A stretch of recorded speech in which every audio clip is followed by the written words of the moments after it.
got Kyle Daukaus versus Gerald Meerschaert now. Should be a Kyle Daukaus win here. But let's break these two MFers down. Now, first up, we got CTE Fearsome. I said, just kidding. Just been pretty unlucky over the recent years. And some of his fights in the UFC, they just have been pretty unlucky. He's had a bad run in some of them. We could see Kevin Holland, he gets headbutted. Against, what's his name? Eric Anders, he gets headbutted. Against Roman Dolidze, he gets headbutted. I mean, the dude's getting headbutted in every fight. So you can look at him being like, well, he's getting chinned for these reasons. Well, this was the last time Gerald Meerschaert had a damn knockout, though. Was it 2017 was the last time GM3 landed a knockout. So how do I think this fight's going to go? I think Kyle Daukaus should probably run through GM3. GM3 just doesn't have the power in his hands to really threaten a guy like Kyle Daukaus. Or who knows?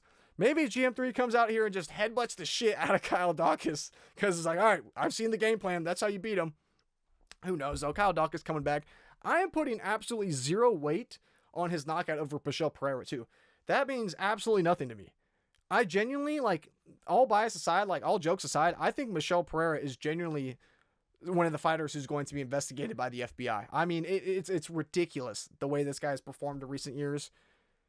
Like, I'm not even joking. That's not even bitter. That's not even cope. I mean, I genuinely think Michel Pereira is going to be investigated by the feds, and he's probably going to get caught.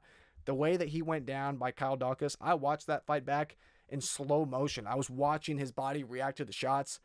Looked a bit sus to me. I watched it back in like 0.25x speed. I was watching his reaction, his movements. I think that was a very suspect performance from his end. Never been KO'd before, and Kyle Daukaus is not knocking people out. So, very, very suspect performance. So that's why I'm not even talking about that fight, because that really doesn't mean a whole lot to me. Not to take it away from Kyle Daukaus. It's just I don't want to come into this thinking, oh, he's just a headhunter. He's going to knock out anyone. No, I think Michel Pereira took a dive in that fight. Allegations, no proof, but I don't really put a whole lot of weight on that one. But yeah, I just think Kyle Daukaus at this point in his career, back in the UFC, guys who are coming back in the UFC making their second runs, they've been on a little streak. We just saw Morales. We've seen guys like Yusuf Zalal. I mean, the guys who are making their returns to the UFC, it proves that they really want to be here. They're dying for this. They are hungry. They're dogs. They all really want to be here. GM3 at this point, I believe he's going to be 38 at the time of this fight. Maybe not, or just about 38. Either way, when he's pushing this age where it's just like, he's fighting for the check. I'm not saying he doesn't care or he's not trying. He's fighting to put food on the table. He's always going to go out there and give you a fun fight. And if you gas out, or if you slow down, or if you have bad grappling, he'll submit your ass. It's just, I don't think GM3 is going to want to go tit for tat and go try and die in the cage to get a little win on his record.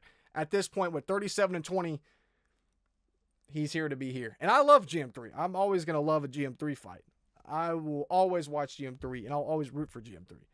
It's just at this point of his career, Kyle Daukaus is on a whole nother trajectory. Not saying he's a world beater, but he should be better than GM3 everywhere except pure grappling, and he has the grappling not to allow it to get to that point. He doesn't have the bad cardio concern that I got to worry about. The only thing is a chin problem that he could possibly still have.